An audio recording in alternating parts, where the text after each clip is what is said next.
ప్రతి రైతన్నకు నేను భరోసా ఇచ్చి నేను ఈ విషయం చెప్తా ఉన్నా. వైఎస్ఆర్సీపీ పార్టీ తరఫున నష్టపోయిన రైతన్నలకు కూడా ఖచ్చితంగా పార్టీ అంతో ఇంతో, అధికారంలో మనం లేము, ప్రతిపక్షంలో మనం ఉన్నాం, అంతో ఇంతో చేసే కార్యక్రమం మాత్రం ఖచ్చితంగా చేసే కార్యక్రమం ఖచ్చితంగా చేస్తాం.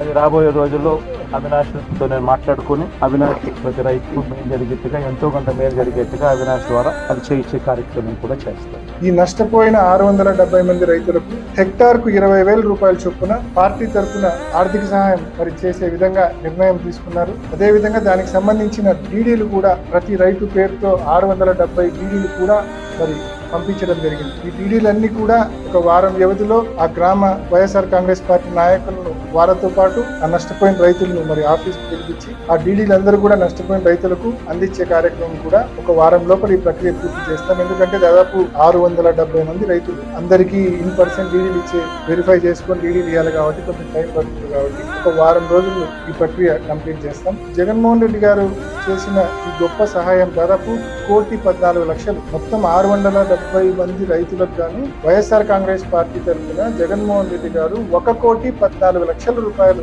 ఆర్థిక సాయం చేస్తా ఉన్నారు. ఖచ్చితంగా ప్రభుత్వం కూడా కళ్ళు తెరవాల్సిన అవసరం ఉంది.